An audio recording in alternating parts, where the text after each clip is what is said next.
Very pleased you, my lord. For the second respondent, my name is Gumbo.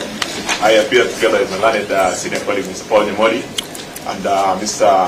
Honorable Itonga Murugara.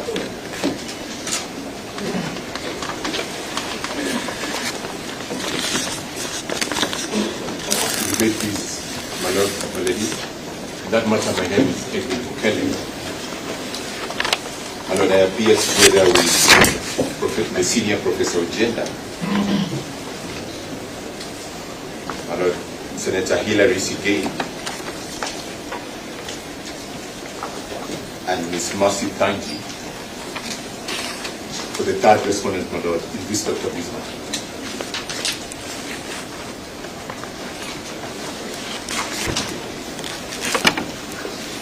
Yeah, anybody else? For the third respondent, let's say.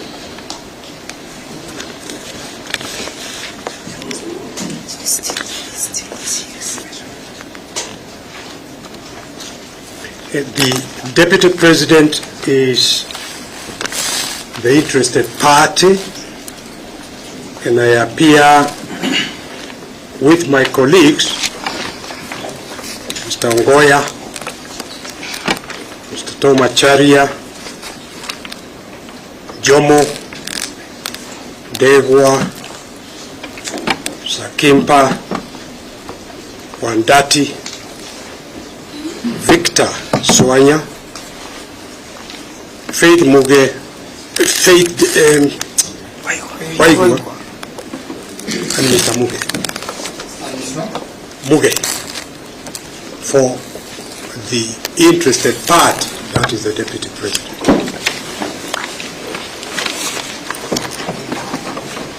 Thank you, my lord. My lord, just to respond to the question whether this petition should be consolidated with the others, the questions that have been posed in the instant petition question the constitutionality of the impeachment process at the Senate that led to the removal by way of impeachment of the Deputy President. Secondly, my lord, it also questions the constitutionality of the appointment of Professor Kithure Kindiki as the Deputy President designate in that office. And for that reason, my lord, the view that we take with humility is that the petition is ripe for consolidation,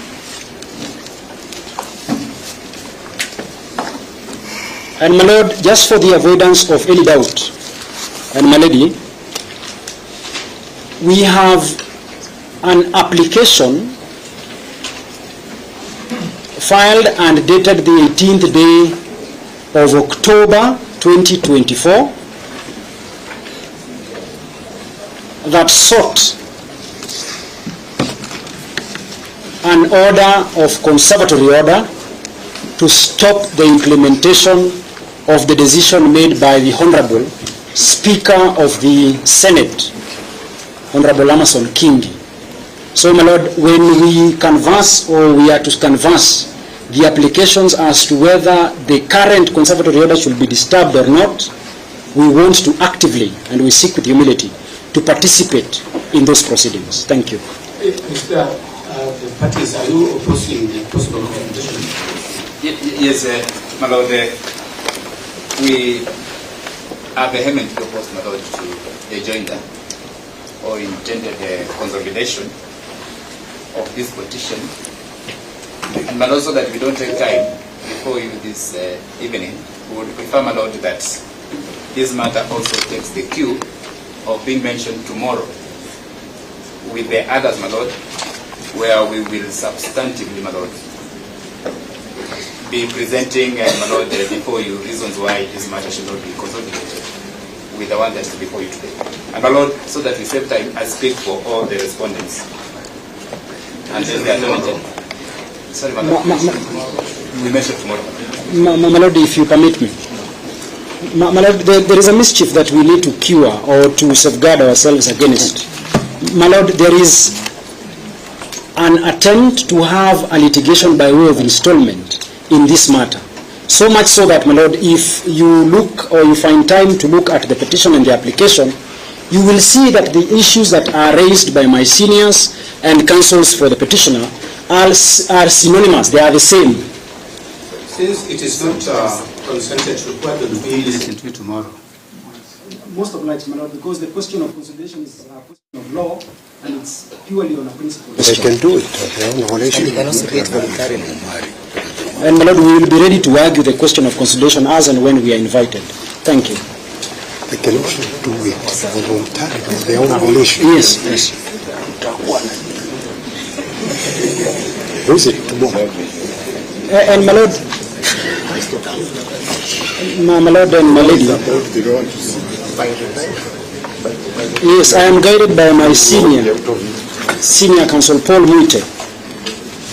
The question of consolidation is one that even the bench, as it is currently constituted, can actually look at the matters and on its own motion, suo moto, give directions or orders, whether it is deserving to be heard alongside the other matters, or we just need to take a cue behind other petitioners, my Lord. My Lord, the court has spoken. You mentioned it tomorrow. Let's consider the aspect tomorrow. Most obliged, my Lord. Thank you. Has the senator become a court assistant judge?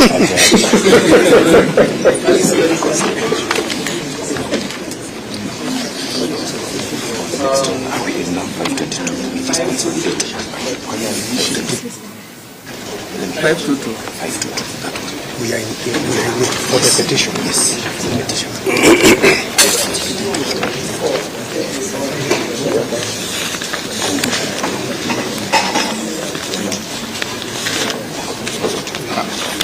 This file has a mention date for 29th of October, but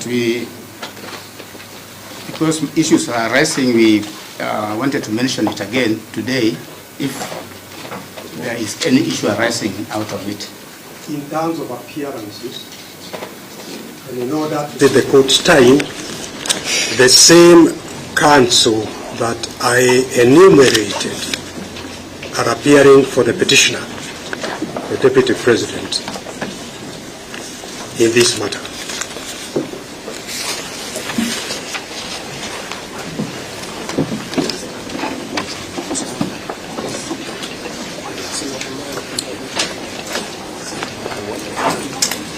Yes, my Lord, for the respondents, the quorum is similar, my Lord, so that we save on time. My Lord, we will be willing, my Lord, to present the proposal. Either, my Lord, we retain the mentioned date that has been given, or, my Lord, you mention the matter tomorrow, so that if there's anybody who wants to address it, address it tomorrow. You don't want talk tomorrow with so many matters. If there's no need, you can attend the 29th. So this is 29, yes. Don't agree to have the other matters. You can't wait for 29. You cannot wait for 29. You can mention it tomorrow. Yeah. Yes. Yeah. Yes. Yes.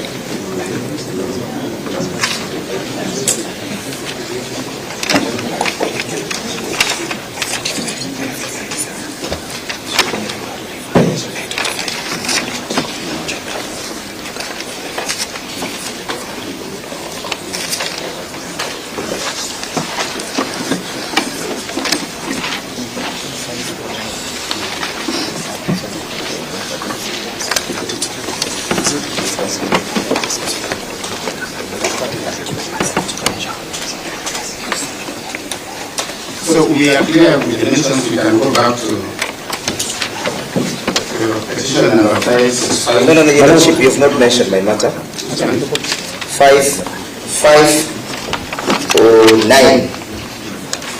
509. Sorry, I'm sorry, I never heard you call it out. I'm sorry, Mr. Kit was keeping me busy giving me.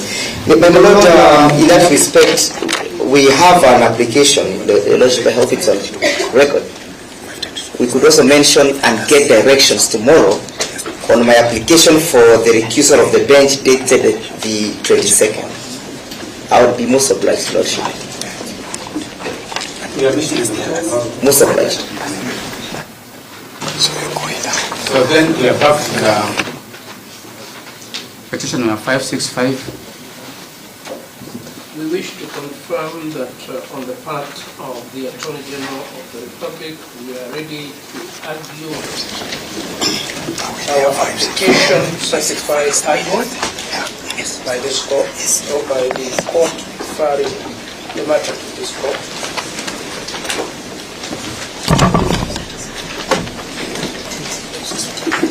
My Lord, I believe this is the matter that we had earlier on indicated, that after all these matters have been consolidated, directions have been given in these matters, specific directions need to be given for purposes of that matter. And for purposes of enabling those specific directions to be given, I want to point out three things.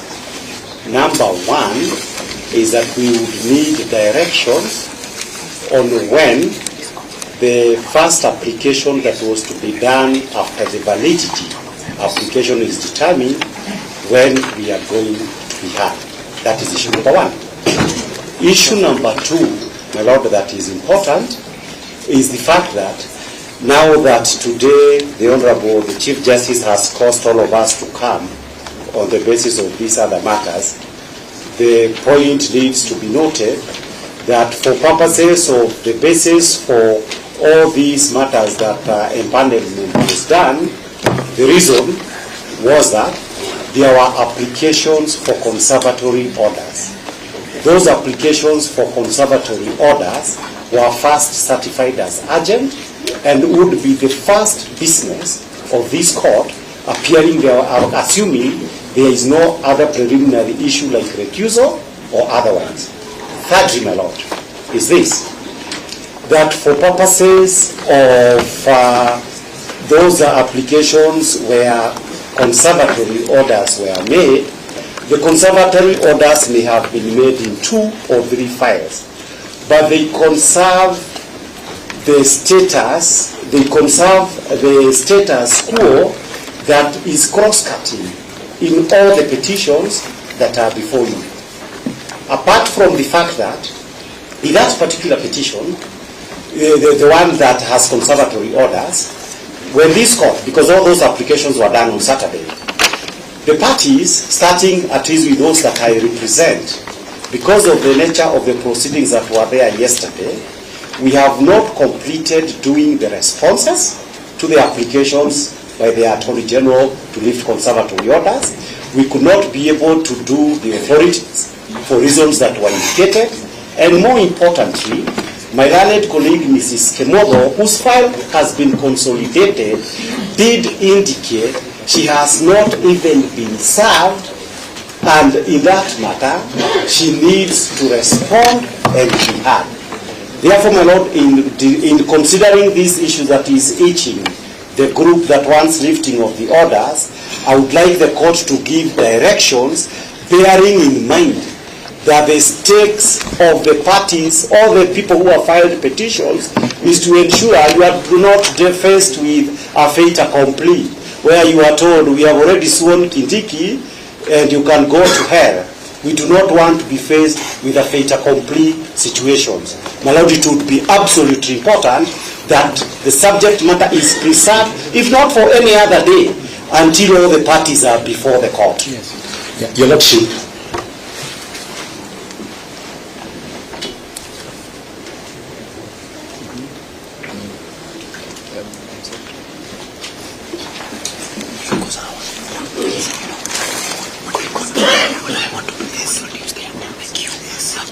Yeah, Your Lordship, there is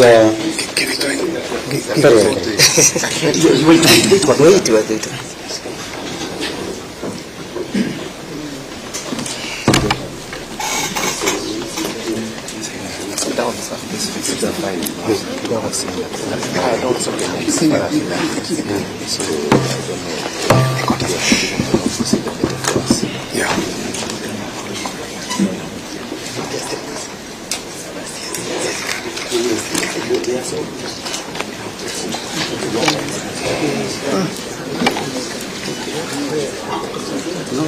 Talking, which was not.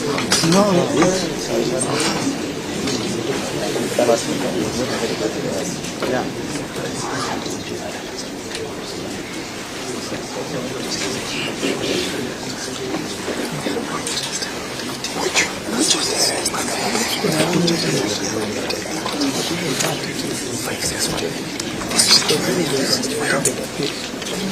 Because they are provided agenda for people.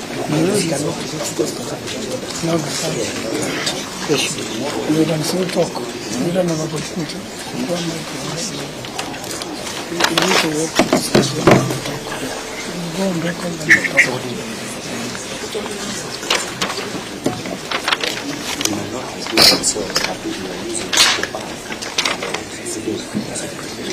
Because it has to be not so far.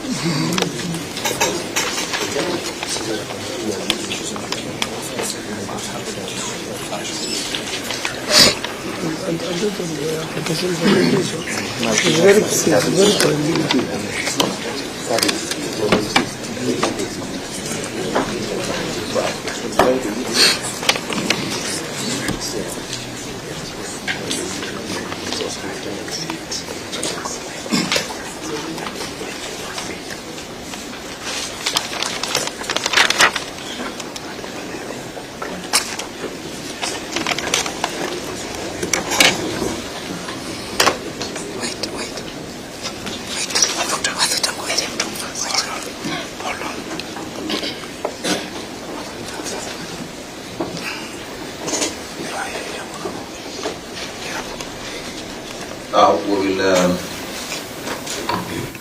proceed in these matters as follows. By tomorrow, we will issue comprehensive directions on various issues. But importantly, parties are already aware that there are two cohorts of matters. The first cohort involves the petitions which were filed challenging the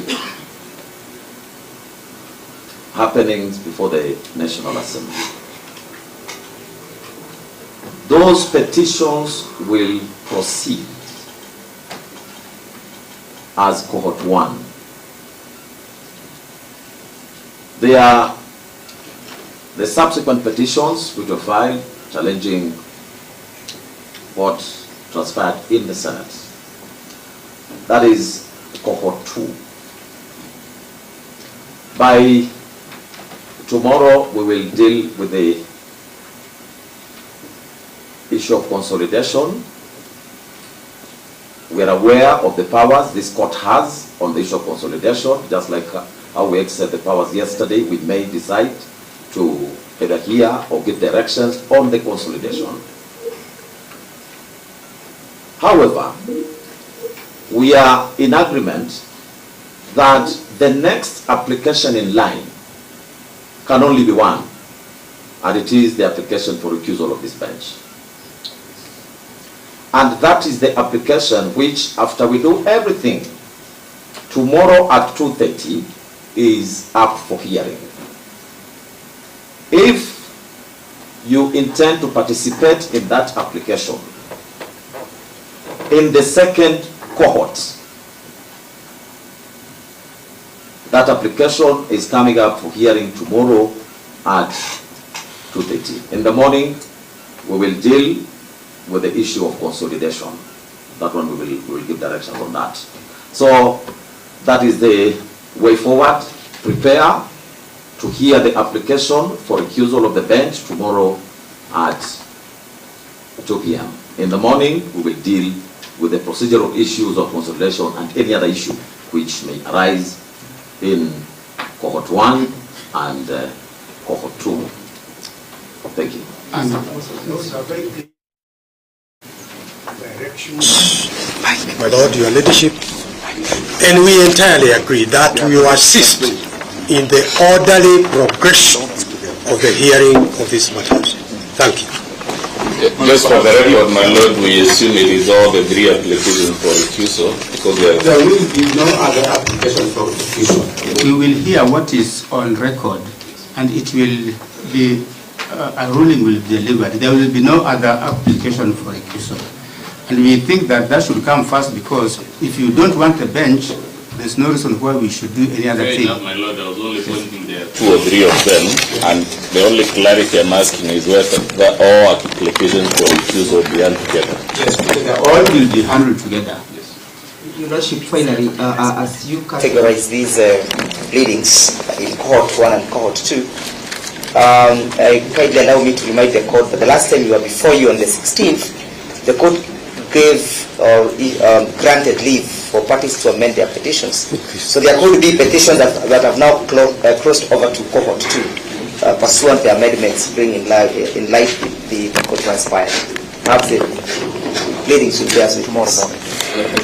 Those are some of the preliminary issues which we'll deal with in the morning. Most but principally prepare to argue your application for refusal at 2:30. I am ready, even now. Before we break, and with your very kind permission and indulgence, I would like to put the deponents of the affidavits that have made very, very grave allegations about judges of this court to be present tomorrow at 2:30, because we reserve the right to cross-examine those deponents and to move the court as appropriate after that. Well, perhaps if I may request that the court supplies us with a typed copy of the ruling that you have delivered today. We know you are working under very tight timelines, but we would very much appreciate a typed copy of the ruling that you have delivered today. We believe in very useful in the task that has. Finally, Your Lordship, these are ruling that you delivered on 16th of October in the consolidated petition 522. Kindly maybe you can get a copy of that ruling as well. Where is the point you are raising? The ruling should be available. So, finally, judges, I think there is another law about service, that there are some parties who are present and have not been served, and we've been hearing this from inception. I think tomorrow we settle the issue of service.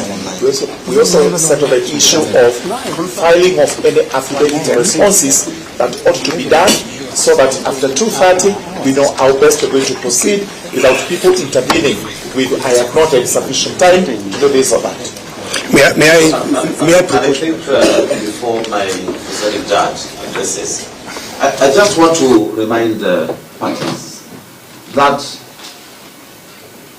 we are using technology to move. To me, the issue of service should not be a big thing, because if you are mapped into a matter, automatically you get everything, unless you are not in the system. And if you are not in the system, get in touch with the deputy registrar. As simple as that. So that we avoid these issues of I was not served, I was served, I was not served. Let us make use of the technology at hand. Thank you.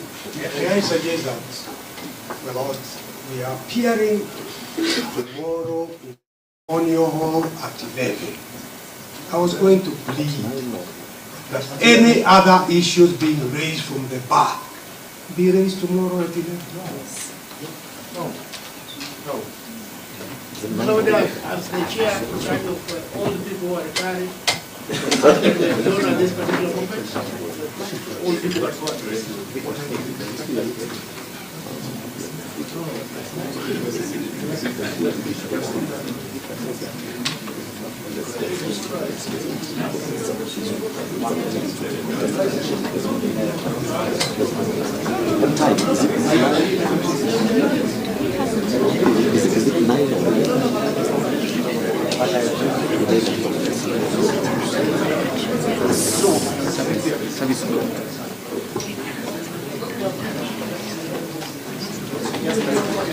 Just to avoid any doubt, the application for recusal will be heard at 2:30. Whether you have responded to it or not, we will hear it. We will not allow any adjournment on it. And what time tomorrow morning, sir? Because some of us need to get there. Tomorrow morning at 9. At 9, yes. Yes. What you told you that? It's at 10 o'clock. Well, most of like months, we can see it tomorrow.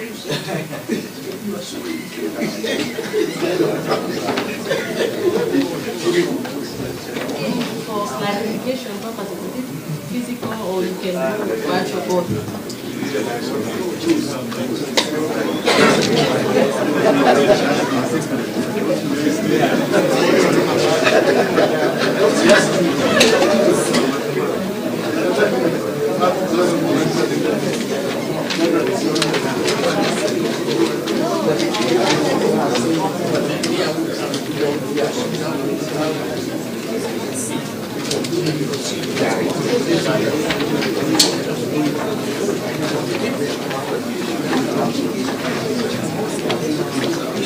So I think that concludes our sitting today.